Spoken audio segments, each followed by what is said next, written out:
I love those fake slides at the end because that was something that was actively used. Things like ladies, please remove your hats. Um, and yeah, other things like that. Hi, I'm Skip Elsheimer. Welcome to the AV Geeks Lunchtime Streaming Show, where we watch old 16mm films, and that was a film from the Mogul Brothers collection. We've shown some of those courtesy of the Oregon Archive, but that was actually from the Prelinger Archive because the Mogul collection ends up in lots of different places, and so that's where that came from. Anyways, let's see what we got. It figures. Try to figure out what. Let's try to guess and see what year we think this is, because I don't know. I don't have information about the year, but maybe we can find some context clues that will help. Enjoy.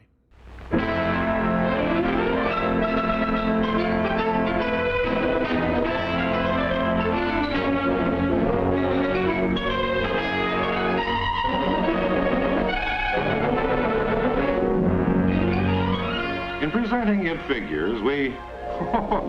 that's the wrong figure. How'd you ever get in here? Let's start again. Kraft presents It Figures, featuring people you all know. The grocery store operator, his dairy clerk, a shopper. Dairy space competition. He really swings out, doesn't he? Well, a human being. Welcome, sir. This is Joe, a Kraft salesman. Joe, like all Kraft salesmen, tries hard to boost his sales. And he knows dairy has a big sales potential. But Joe has problems.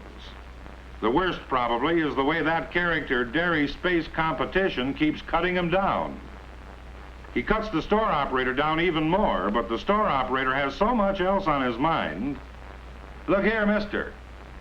Dairy Space Competition couldn't hurt you as much if you had more refrigerated display space. Study the record of dairy sales and profits and you'll see. You probably know you can use more help, too. Your dairy clerk is a hard-working gal, but she has a lot to do besides taking care of the dairy department. The stock in the dairy case is getting low, he says, and I says, what stock? I sweep floors, I work the checkout stand. There's not much cheese at all in the case except a slow-moving brand. Well, let him take that. I got to mark the prices for the grocery department. Busy little bee, that's me. Not my job, but he tells me I do it.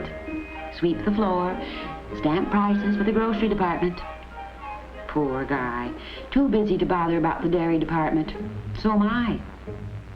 Too little display space for the dairy department. Not enough help to keep the dairy department in order. What's the result? A jumble. I'll get to it as soon as I can, sweetie. The products people want, out of stock. Well, I can't be in 3 places at once. And look who's coming. I'll buy it if I know it, if I see it. But I don't see it, so I don't buy.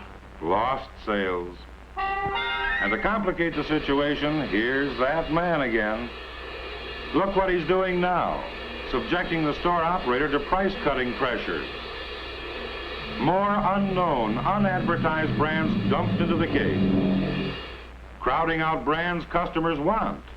The fast-selling advertised products that deserve a good display from the standpoints of both profit and customer demand. Too often, the last salesman who calls, not store personnel or profit considerations, determines display size.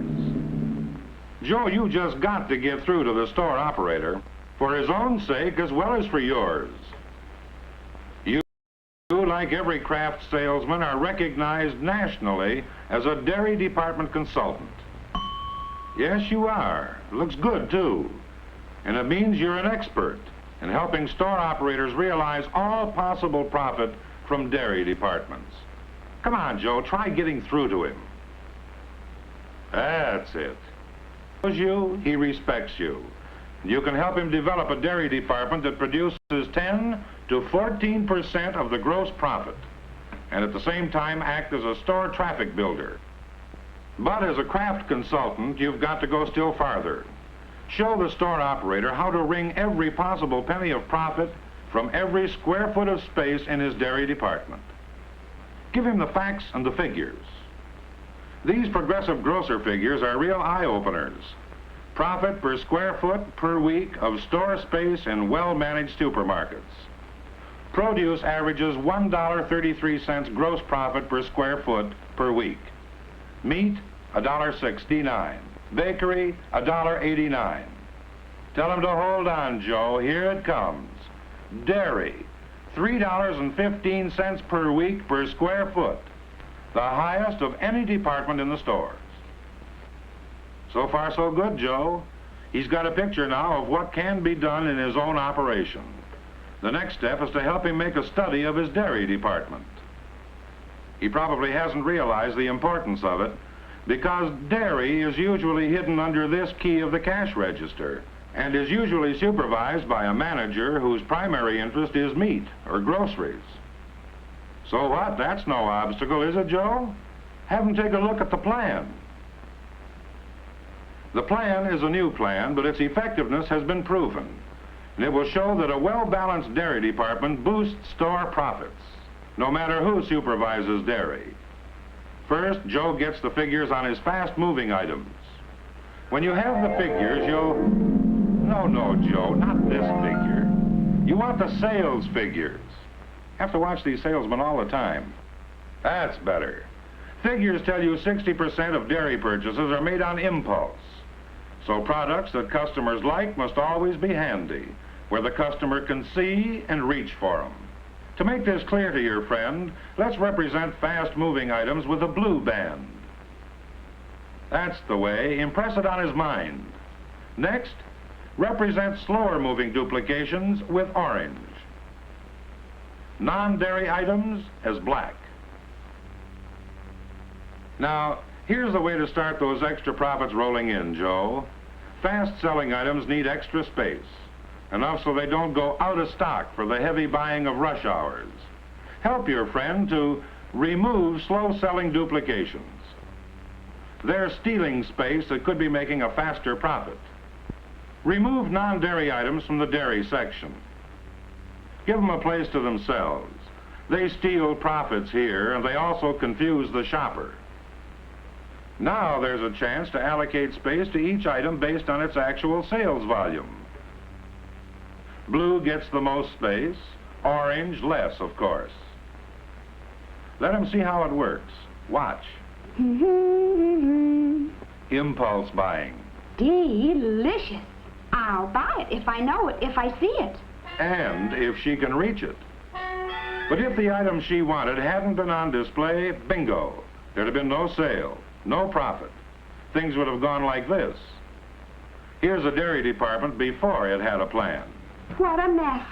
Want cheese? You see, herring. The operator who runs this place must be a mixed-up kid. Sure, non-dairy items often have a high margin, but their turnover is slow. Nope. And what good are high-profit items that don't sell? Especially when they take the space fast-selling items ought to have. And when the fast-selling items are out of stock, they're profit lost. I can't restock during rush hour, sweetie. I have to operate the cash register. The store operator without a dairy plan is familiar with this, too, Joe. Out of stock, too bad. He offers her a substitute. Just as good, lady, just as good. Watch now. Thinks he can pawn off a substitute on me, eh? You do remember situations like this, don't you? I'm helping you put it over, Joe. What you did by not having a stock of the fast-selling item was to virtually drive the customer out of the store into the arms of your competition, wasn't it? And with her went your profit. Joe, we're at the point now where you can make the plan stick. Offer to demonstrate how he can realize real extra profits from dairy. Tailor-make the plan for his store. The first step is to take a beginning inventory at his dairy department. The dairy clerk can help too by keeping a record of purchases made from store door and warehouse deliveries made during the week. At the end of each week, you take another inventory, Joe. and thus you have recorded all the facts you need to show actual sales, the beginning inventory plus weekly purchases. Subtract the end of the week inventory, and there it is, his weekly sales figure. You do this each week for a month, Joe, and then give him the figures, plus your analysis of overstocks and understocks. This is the basis for the tailor-made balanced dairy department plan. Eliminate slow-moving duplications wherever your inventory shows the space can be more profitably used by fast sellers. You've got figures. And with these figures, you and the store operator can lay out his dairy department so it will produce the most possible profit. By allocating every inch of space according to his sales potential based on your figures. Demand items are placed along the length of the case to draw traffic. Margarine, milk, butter, and eggs. Looks like they've cleaned up the joint. Looks nice, too. The layout of items is balanced. That is, each item is given space based on its rate of sale. Cheese is displayed in groups according to type and variety. Specialty cheese, for example, is placed together. This is enough to make a girl squeal with delight. Also placed together are foreign, natural, processed, and cream cheeses. I think I will squeal with delight. Woo-woo!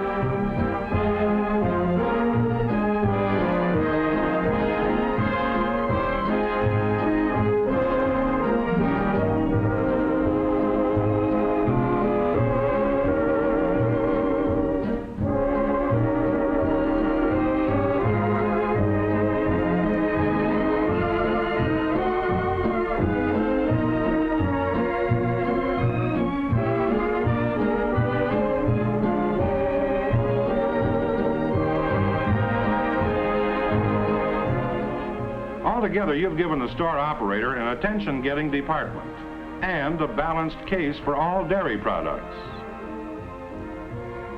Delicatessen non-dairy items are placed in a separate section, departmentalizing, the proven way of increasing all food sales. I'll buy it if I know it, because I can see it. That's a switch, huh? The operator can't help seeing, Joe. His past experience shows the out-of-stock problem will be greatly reduced. The dairy clerk will take a new interest in keeping the case spotless. She also has a much sounder basis for reordering. More, the slow-moving duplications have been removed. Stock turnover is rapid. Every dairy item is always fresh. Diddle-dee-dee, happy as can be. Out-of-date returns are at a minimum. And the climaxing argument, Joe, wherever the balanced dairy department has been put into effect, its sales have increased 14 to 37%, with 8 to 20% of the increase being in high-margin items like cheese. Some record to show a man, eh, Joe? That did it. You got through to him. And as an accepted member of the grocer's team, you can go ahead now to demonstrate how well the balanced dairy plan can be adapted to handling price and seasonal specials. Feel more important, I do. You can suggest other good merchandising ideas, such as easy-to-see price and flavor card, the proper rotation of stock, ensuring fresh merchandise. You can help stimulate a real product knowledge in all dairy personnel. Well, what do you know? Who'd ever think it? When you get through to him, Joe, with the tailor-made plan for his store, the plan that increases his profits, your stature as a dairy consultant goes up, and so do your own sales. The figures are proven figures, Joe. Figures that, well, persistent little thing, aren't you? All right, we've finished with the other kind of figures for now anyway. Let's look at this kind for a while.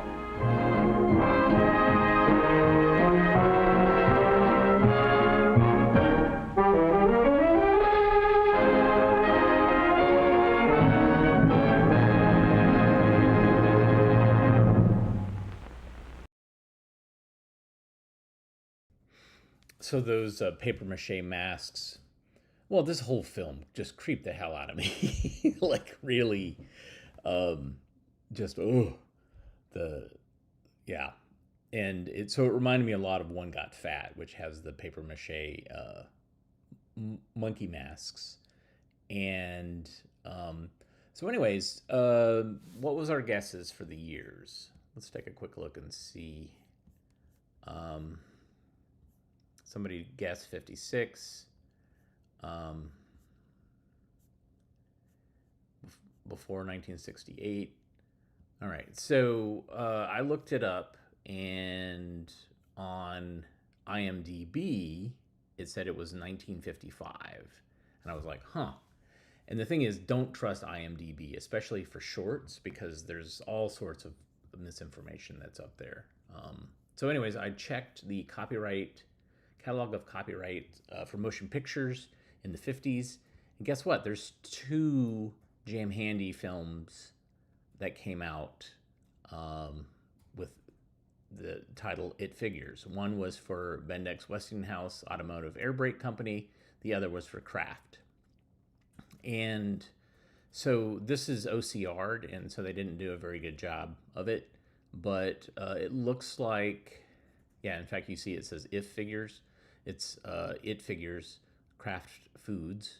And then it says May, and then it says 55.3. So I'm guessing, based on the MUS number, or the MU number, that it is, one is 586 and the other is 588, that this came out in 55. I could look at an actual, I don't have the volume with me, but that's the type of tedious research that we do sometimes. We're like, what year is this? It didn't say in the copyright notice. Let's try to figure it out. So that's what we do. That's a little AV geekery there. So yesterday we watched The Informant, part of that California series, and that one had come from Craig Baldwin, and this one is from our collection. It's called Forcible Entry, Excuse, and Trickery. And this is how police officers gain access and what they can get away with legally. So enjoy.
Go ahead. I'm set. Kick it. Go. Go.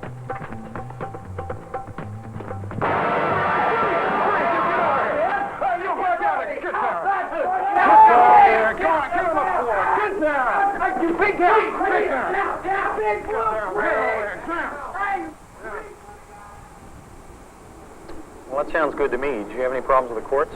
I just won the Supreme Court. They threw it out. Well, now, why'd they do that? You had the consent of the wife. You know, there's some things about this knock and notice stuff that bother me. How did I get you for a partner anyway? What do you mean? I mean, where were you doing Hadley's lecture on excuse? He laid it all out, consent and everything. Oh, yeah, I'll bet that's when I was off to cover for Jackson. What'd he say about consent? Come on, I'll tell you.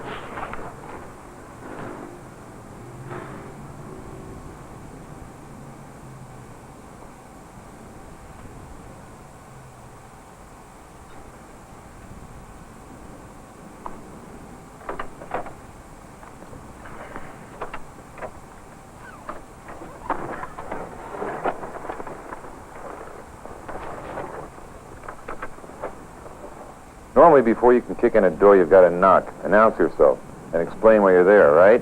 Right. There's three main areas when you do not have to comply with any of those requirements. Like if the guy inside is trying to escape, right? Or if he's trying to destroy evidence. And the other times, if there's going to be more chance of someone getting hurt if you do announce yourself than if you don't. That's simple enough. No, not so simple. You've got to look at each situation separately. You need specific information at the scene. For instance, Hadley was telling us about a case.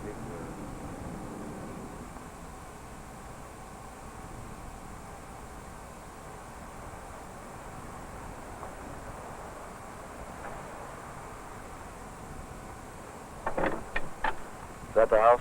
Sure is. 1636 Maple. What do you think? I think we kick it. This dude knows we're outside. He's going to try and do us. How are we going to get by knock and notice? Well, remember what record said about his last two arrests? Each time he's had a 45 with him. Do you use it? See his rap sheet? Loaded with violence. ADWs, assaults, you name it. Look, I want to nail this guy, and I want this bust to stick. But with prior information like that, it's not going to get by knock and notice.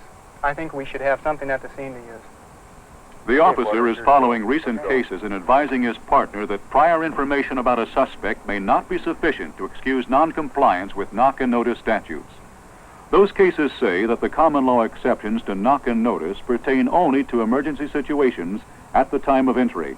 In other words, unannounced entry is excused only on the basis of emergency circumstances existing at the time an officer approaches a site to make an arrest or execute a warrant. Why don't you go around, cover the back? Hold it. There's a piece on the couch. I think this guy's going to mean business. Come on over. Door's locked. We have to kick it.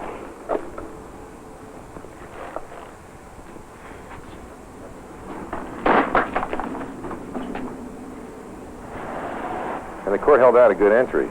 They didn't have to knock and notice and explain why they were there.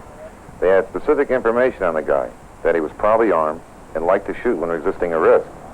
But most importantly, they saw he had a weapon inside the house at the time of the arrest and was likely to use it. And he was standing in a place where he had a right to be, the front porch, when he saw the gun. Well, what about a narc case? You know, where the suspect can flush the stuff down the john before you finish your spiel on the porch. Hadley says there's a general rule about a case like that. He said that...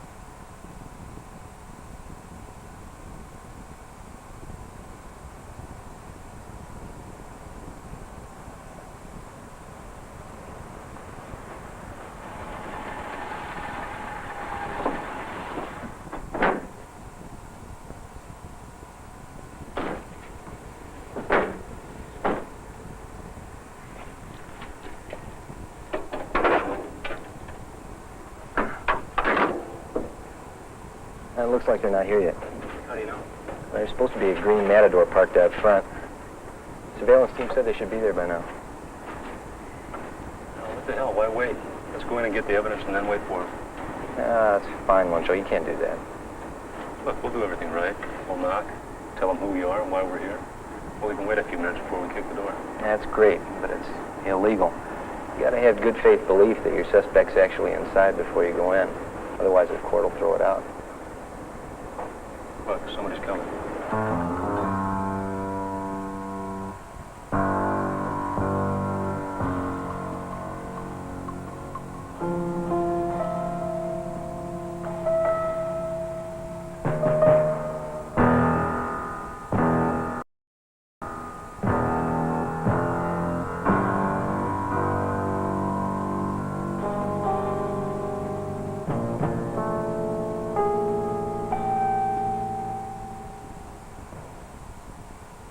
Officer Barnes was correct when he told his partner they needed a reasonable belief that the suspect was in the house before they could enter.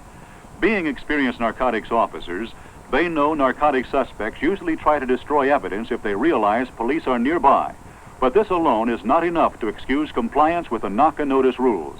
Compliance will be excused only if at the time the police act, they have specific facts indicating that evidence is about to be destroyed. Common examples of such facts are retreating footsteps, the sound of a flushing toilet, or overheard statements from the occupants that they are going to destroy the evidence. Police officers. Place it down to John. In that case, they didn't even get an opportunity to knock on the door. The suspects gave them an excuse to go right in.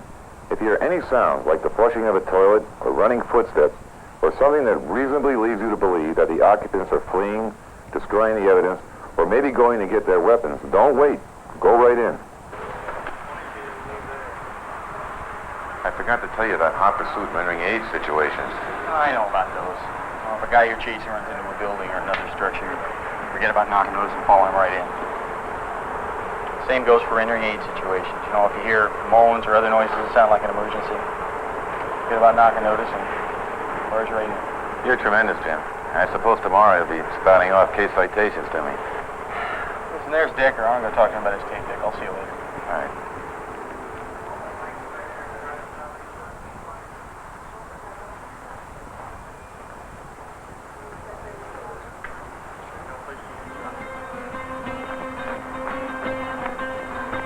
Come on, let's go. We got a hot one. They found Porky. Porky? The fattest fence in town.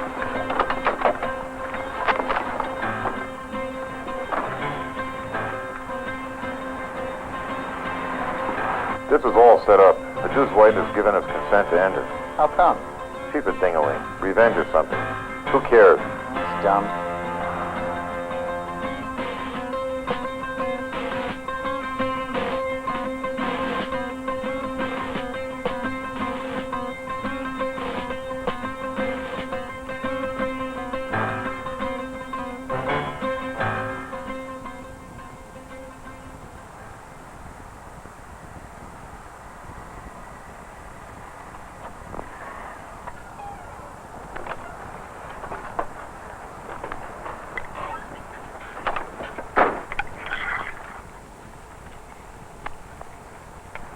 Go right in. We got consent. From who? The wife, I told you. You sure that's enough? Let's go. Come on. I want to get this cat. Okay.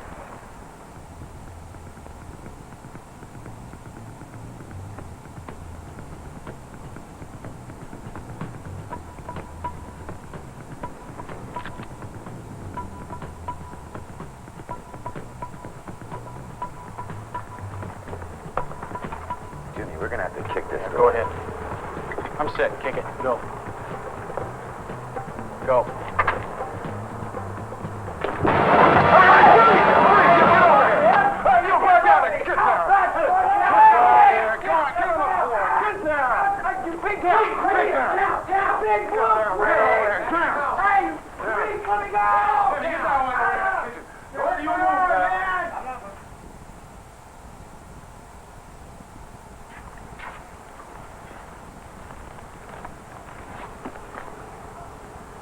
Listen, I hear Porky did a number on your knock and notice theories in court Tuesday.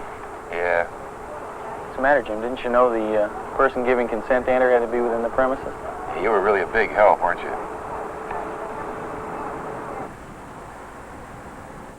Consent to enter is a valid excuse for not complying with knock-and-notice requirements. However, the consent must be given by someone inside the premises. As this last vignette demonstrates, a consent given by one of the residents of a house when not inside of it is not sufficient. However, it is doubtful whether knock-and-notice statutes could protect a trespasser if the absent householder gave police consent to enter in order to remove him.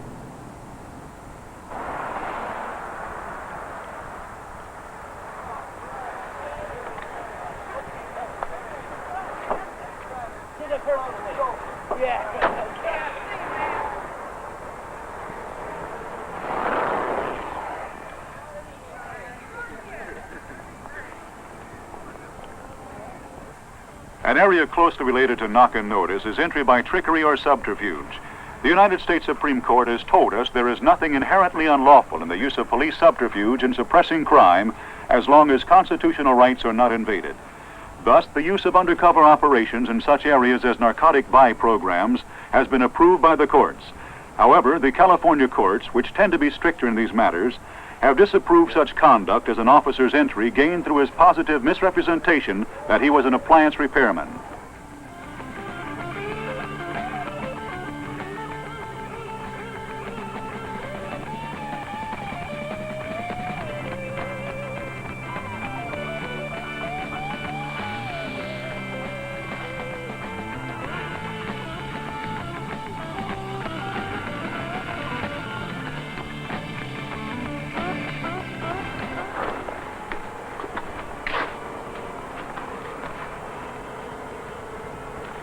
Hey, that neighbor might be right. It sounds like a coke party. Yeah, you can practically hear the snowfall. Hey, listen. I got a way that we can get inside so we can find out exactly what's going on. People have been going up to the door all day long and just knocking, and then they just go right in. So why don't we just come on up to the door? You mean that we just... Yeah. Well, what about knock and notice? Don't knock it if you haven't tried it. Well, that's really funny, Winchell, but don't we have to? They say come on in, it'll be consent. You mean we're just going to knock on the door, state police officers conducting a narcotics investigation, they're just going to say come in? No, no, no. We're going to knock. Just knock. Okay, go ahead.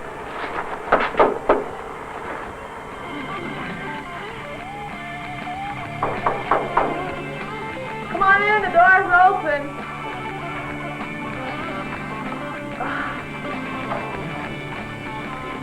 Hi, come on in. Come on in. You're the party. Police officer, Joe, under arrest. Everybody put your hands in your head. You can get over here. Let's Hey, go. don't move, don't move. Get over there. Yeah, Hey, get over where you were. Come on, move. Right down here. Move. Get over there. A California Supreme Court case held this type of police action legitimate because the officers made no positive act of misrepresentation. Merely knocking on the door and being invited to come in is a consensual entry, making compliance with knock-and-notice statutes unnecessary. Another creative entry by Officer Jim Richardson. You want to argue with the Supreme Court? No, but it's a little riskier. Why? Well, how about no probable cause? Well, why should that make a difference? All we want to do is have a look inside. And once he opens the door, we're going to see Macy's basement anyway. Yeah? Well, how much longer is it going to be? I don't want this crap around after Friday. Yeah, I know. But get this stuff out of here. I mean, how much longer can I tell the manager I'm still moving in? Huh? Fine. All I want you to do is tell him you're checking filters for gas heaters. I don't like things like this at my place. You like these for tenants? Where's his apartment? That's over here.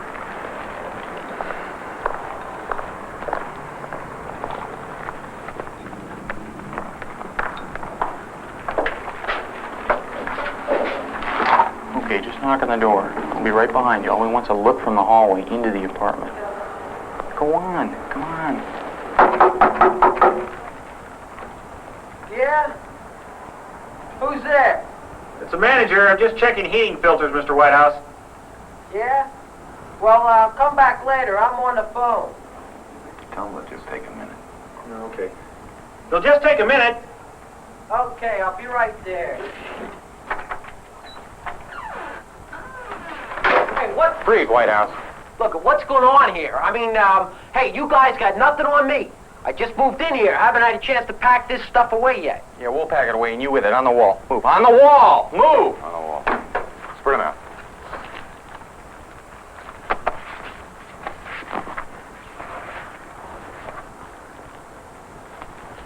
Most courts, led by the federal courts, would find no illegality in the officers' use of trickery here, since they use no force to gain entry.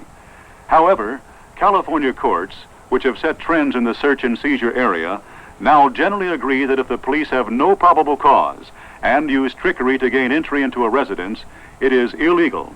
Note that in this case, the officers use a positive act of misrepresentation when they induce the manager to make false statements about the heater filters.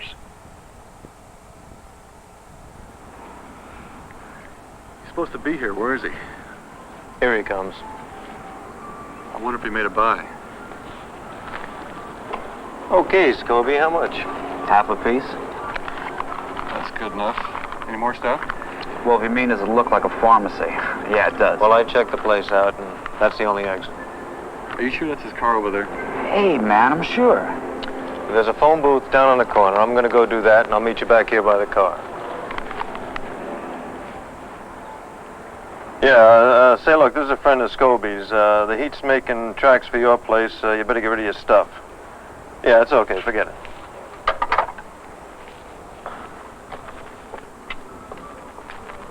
I wonder if he's going to bite. Wait, I think he's coming. Police officers want to talk to you.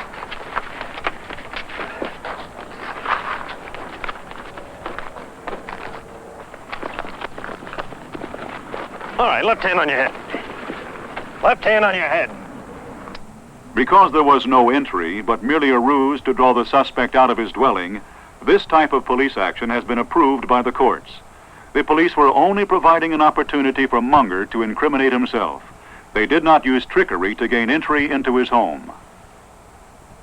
Now, what have we learned? We have learned that an entry by police who do not comply with knock-and-notice requirements is permissible only in emergency circumstances. And in addition, these emergency circumstances must be present at the time the police are approaching the site. Unannounced entries based on prior information that an emergency may exist is not sufficient. The three most common reasons for an unannounced entry are that the evidence will be destroyed, the suspects will escape, or the danger to the officers will increase if the rules are complied with. But prior knowledge that the suspects might destroy evidence, or escape, or shoot is not sufficient. And remember, police do not have to knock and announce where they are in hot pursuit or need to render emergency aid. Another important point is consent. Consent to enter must be given by persons within the structure. However, if the person in the house is a trespasser, it is doubtful whether he would be protected by typical knock and notice statutes if an absent householder gave police consent to enter. As to trickery or ruse, remember that it's an unsettled area, but that you can probably use these devices where you have probable cause and you perform no positive act of misrepresentation. Lastly, remember that the courts apparently do permit you to use subterfuge to draw a suspect out of a structure.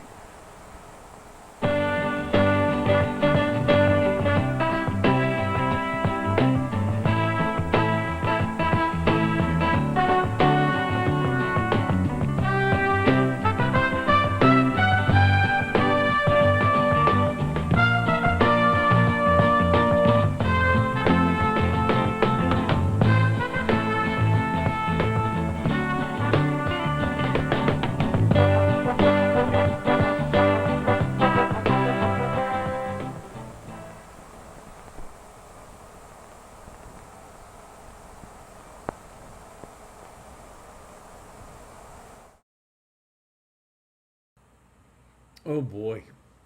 Thank you, Jeremy, for the donation, although it is a bittersweet donation.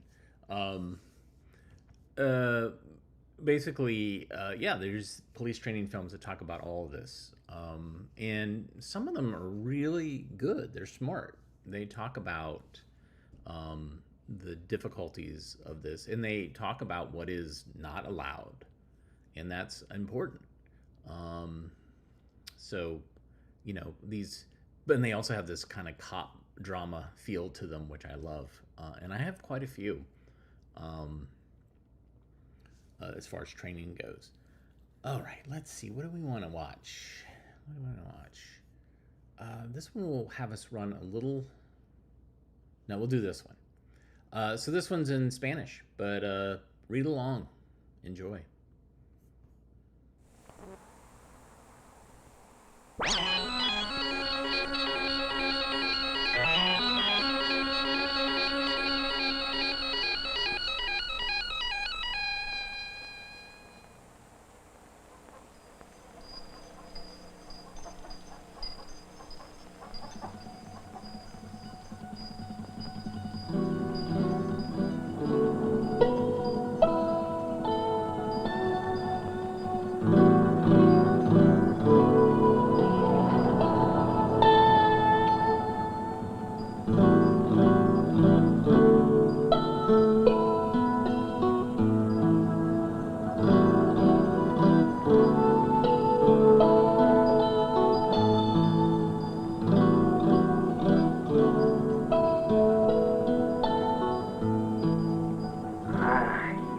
recuerdo muy bien mi primer día de escuela. Nos preguntó la maestra que qué queríamos ser cuando quisiéramos. Yo le contesté que todo lo que yo quería era aprender a escribir los cuentos y los corridos de la gente. Pero todo eso ocurrió en otro país. ¿Pero aquí es lo mismo que no, abuelito? Sí, yo creo que la educación ha de ser lo mismo en donde quiera. Ya es tiempo, Consuelo. No hay que llegar tarde el primer día de clase. Ay, ojalá estuviera aquí tu papá. Le hubiera dado tanto gusto. ¿Cuándo va a regresar mi papá, mami? Cuando termine la pizca. ¿Cómo lo he extrañado? Lo importante es que ya tenemos nuestra casita y que tú tendrás una educación.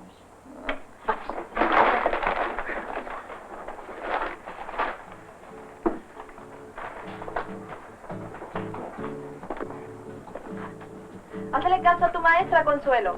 Sí, mamá.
¿Qué te parece, Consuelo? Qué grande está, abuelito. Pero siempre he querido ir a la escuela.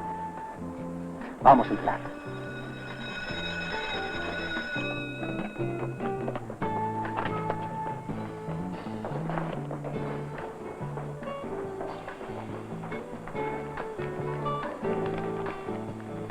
Creo que es el número 10.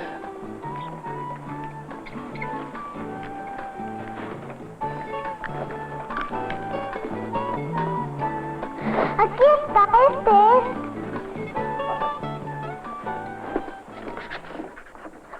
Hi, I'm Mrs. Clark. May I help you? Consuelo, saluda a tu maestra. Yo me llamo Consuelo. Okay. Tu lonche, mijita. C-O-N-N-I-E.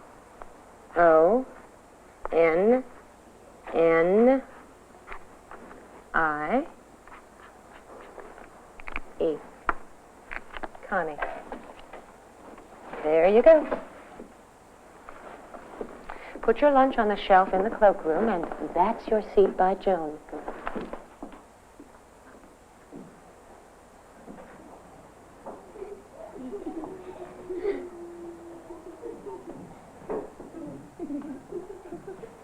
Connie.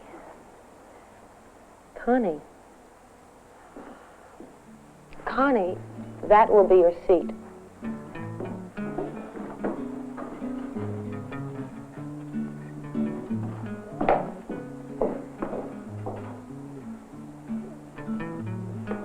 Hola, yo me llamo María. Yo me llamo Consuelo.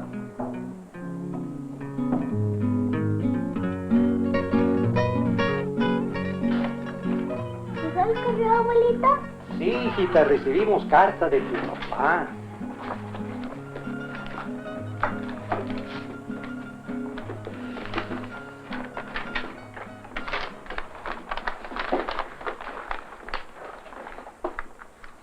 Querida familia, estamos trabajando de sol a sol. El trabajo es duro, pero sé que volveré a casa a fines de este mes. Consuelo, ¿cómo te va en la escuela?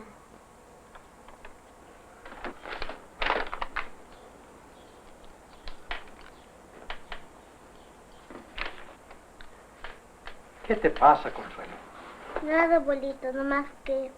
No más que qué. ¿Qué quieren decir estas palabras? No las entiendo. Pues deja ver. Es que todos los demás entienden sus lecciones. Y yo no puedo. Creo que es una historia de un ratoncito. ¿Qué no, abuelito? Mira, mijita, yo sé otro cuento de un ratoncito. ¿Lo quieres escuchar? Ay, sí, abuelito, eso sí me gustaría. Pues un día el gato persiguió a un ratoncito hasta su casa y no lo pudo alcanzar. Pues mientras que el gato lo estaba esperando con su miau, miau, el ratoncito pensaba, es el gato y no voy a salir. Pasó tiempo y entonces el ratón oyó un ruidoso guau, guau, guau. El ratoncito pensó, qué bueno, ya llegó el perro y espantó al gato. Ahora sí puedo salir. Pues salió de su casita y el gato lo pescó. Luego el gato nomás sonrió y dijo, qué bueno es ser bilingüe.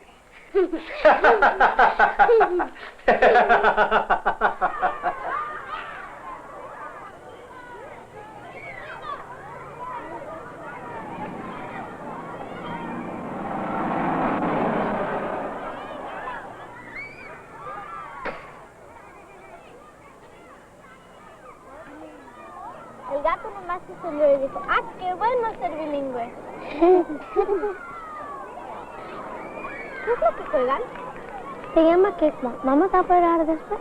Pero yo no sé jugar eso. Yo te enseño. Mi papá y yo jugamos fútbol cuando está aquí. ¿Y ahora? ¿Dónde está? Pues está trabajando en las pistas, pero va a regresar en un mes. Hey, María. Hi, Dolores. This is my friend Consuelo. I haven't seen you around before. Are you new? Dolores, Consuelo no habla inglés. Oh, es que no sabía que no hablas inglés. Sí lo entiendo un poquito, pero se me hace difícil hablarlo. En nuestra clase leemos en inglés y también en español. Es una clase bilingüe. ¿Bilingüe? Oh. Give me the ball. Give me the ball. ¿Podemos jugar fútbol con ellos? She's new in class and never even knows what Miss Clark is saying. Boy, is she dumb. ¿Podemos jugar? See, I told you, Jack. She can't even speak like an American. She's a real wetback.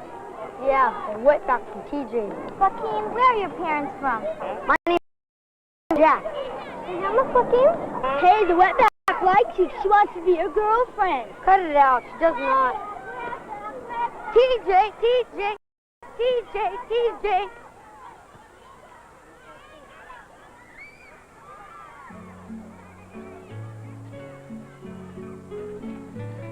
¿No ha despertado Consuela? Va a llegar tarde a la escuela. Es que está enferma, tiene dolor de estómago. ¿Está enferma? Le voy a hacer un té de hierbabuena. Connie is having problems adjusting to school. She has been absent excessively and has been unable to keep up with the other children in the classroom.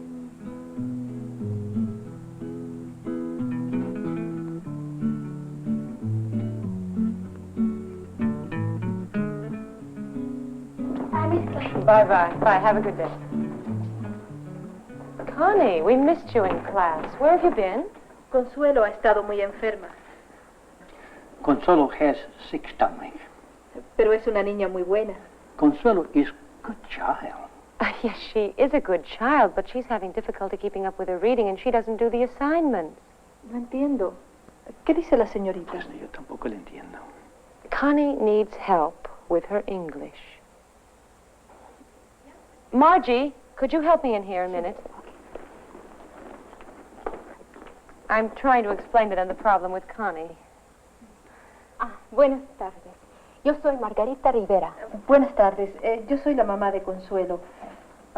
Recibimos esta carta, pero no la entendemos muy bien. Connie does not read well or understand English. ¿Qué tal, Consuelo? Yo soy la señorita Rivera. Yo soy Consuelo Bravo, a sus órdenes, señorita Rivera. Y este es mi abuelito, don José. Connie is the girl I told you about at lunch? Ah, sí. Es que dice la señorita Clark que Consuelo tiene problema con el inglés y que se le dificulta la lectura. Consuelo lee el español muy bien, me lee todas mis cartas. Denise, let me show the Bravo family my classroom. I think it's a good idea. Háganme el favor de acompañarme a mi clase. Tenemos en nuestra escuela aquí solamente una clase que es bilingüe, pero es la única. Y por mala fortuna no se pueden acomodar todos los niños que la necesitan. A ver, ¿listos para empezar? Are you ready to start? Good, because I think we're going to have some fun today. Oh. Hi. Buenos días, alumnos. Les quiero presentar a Consuelo. Yo conozco a Dolores, es mi amiga. Ah, qué bueno. Consuelo va a estar con nuestra clase. Consuelo, esta es la señorita Brrrrr. Bienvenida, Consuelo. ¿Te puedes sentar aquí cerca de Dolores? I'll be back in a while. Llegaste a tiempo porque apenas íbamos a empezar nuestra lección de música. You came just in time because we were just going to start our music lessons. Okay. A ver, ¿qué quieren cantar hoy? ¿Sí? La cucaracha. La cucaracha. A ver, Pepe. De Dolores. ¿De colores? Julio. De colores también. ¿De colores? ¿Cuántos quieren cantar de colores? Lo cantamos. Muy bien. Ok. ¿Sí?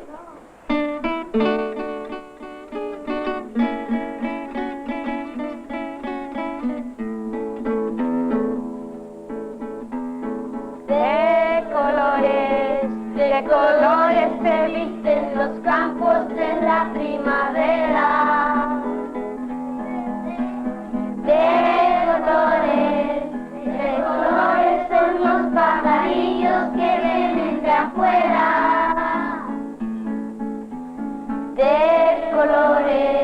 De colores es el arco iris que vemos lucir. Y por eso los grandes amores de muchos colores me gustan a mí. Y por eso los grandes amores de muchos colores me gustan a mí.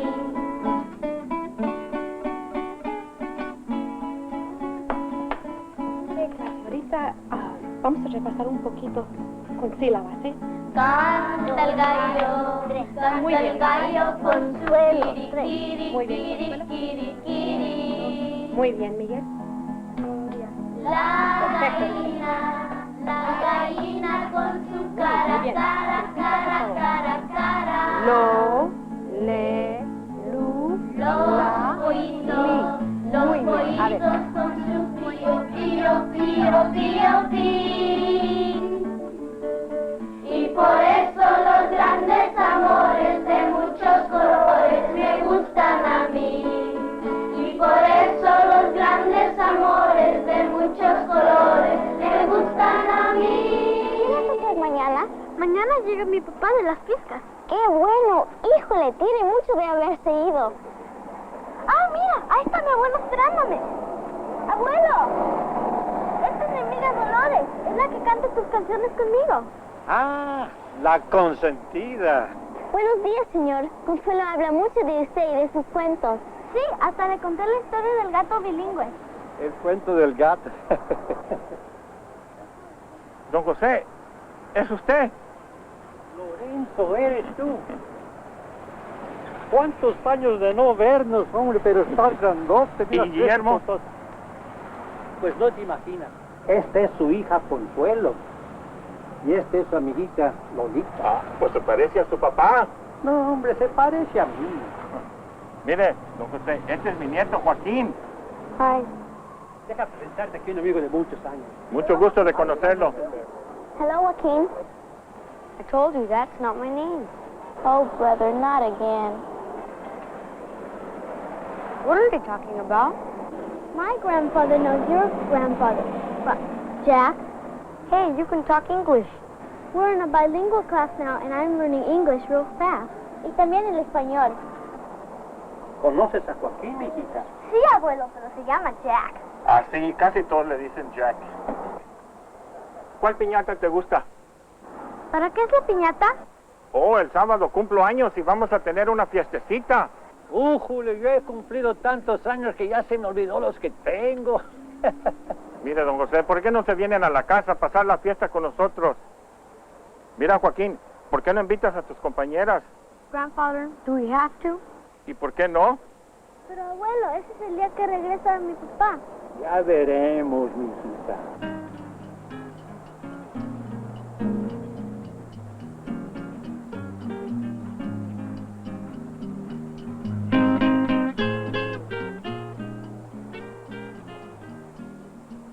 Ándale, y no se quemen las manos porque va a estar muy sabroso. Sí, ya. A ver, ven.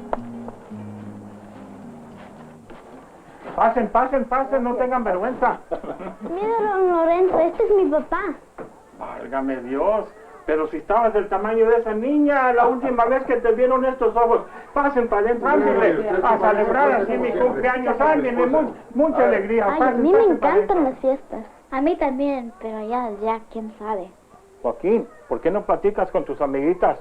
They only talk in Spanish. ¿Y eso qué tiene de malo? Platícales en español. But why? We don't use that language in our class at school. Mira, mijo, hubo un tiempo en que aquí nomás el español se hablaba, pero pasaron los tiempos y después ni en las escuelas te dejaban hablarlo, puro inglés. Y es muy cierto que aquí el inglés es muy necesario para todo. That's why I want to talk in English. Pero niño, nuestro idioma es parte de la historia del mundo, de nuestra gente, de tu abuelo, de tus padres y de ti mismo.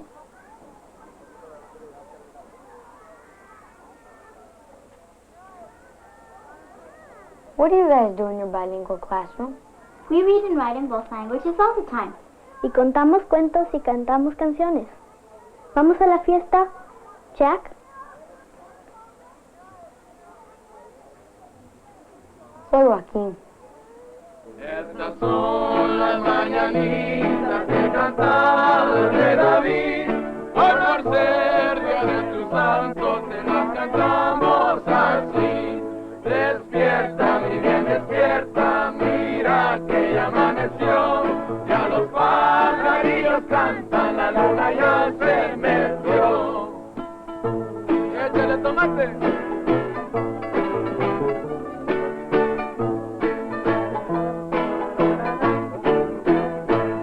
Estas son las mañanitas que cantaba el rey David.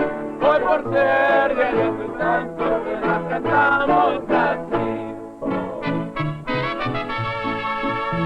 Qué linda está la mañana en que vengo a saludarte. Venimos todos con gusto y placer a felicitarte. El día que tú naciste, nacieron todas las flores. Y en la fila del bautizo cantaron los ruiseñores. Ya viene amaneciendo y a la luz del día nos dio. Levántate de mañana, mira que ya amaneció.